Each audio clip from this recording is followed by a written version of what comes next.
catcher in baseball, Logan on HOPPE. Logan, you always a catcher growing up? I was always a catcher since I was 9 years old. It's something that I just tried out. My parents never forced me to do anything or play any position, so it's one I fell in love with at an early age. And through the years, who was your favorite catcher growing up? Yeah, I've had a few. Buster Posey was a good one growing up, and then Yadier Molina as well. So those are my two top ones. Now, being from New York, obviously you must have heard of Thurman Munson and the history behind Thurman Munson.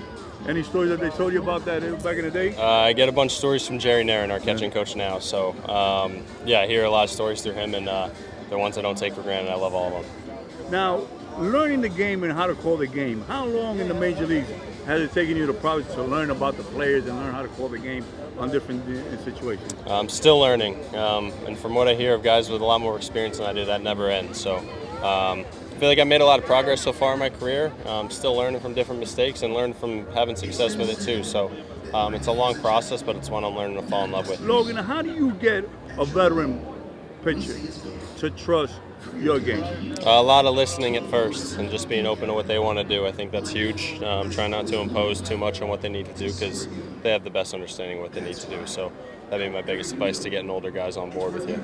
And when you realize that a pitcher doesn't have his best stuff, how do you guide them to get through the game and coach them through to get the game over? You got to go to plan B. As far as personalities getting through them, it's person to person. Some guys like to get left alone, and others need you right in their ear. So I think you got to play the human element of it for sure, but if not, then just working on what feels good that day and going from there.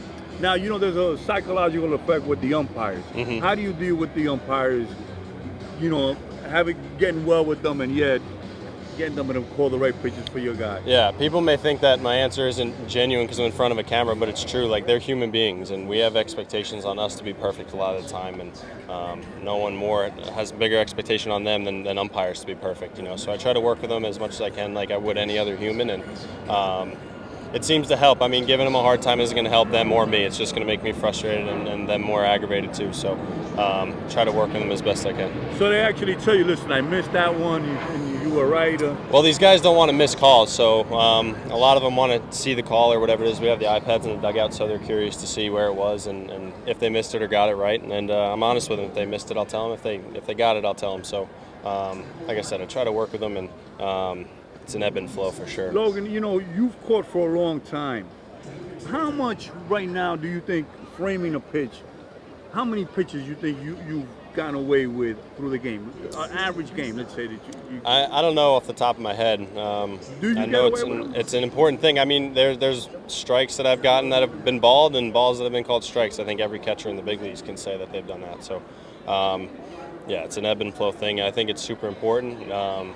But a lot of it really isn't up to me, which can make it frustrating at times, but it's part of it. Now, you spoke about Jerry NARRON.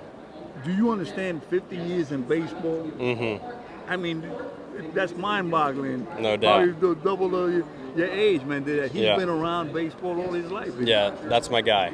I try to pick his brain as much as I can, and I really don't take him for granted having him here in the clubhouse. And yeah, grateful we got him. He's got so much experience. I've learned so much from him, and more off the field than on, you know. So he's a great one for sure. Now you got another guy, Ron Washington. What is it being coached, managed by Ron Washington in this game? Yeah, similar to what I said to Jerry, all the experience he brings to the table and all the knowledge he has in his head, you know, it's something that we definitely don't take for granted, and obviously wish him all the best with everything he's got going on.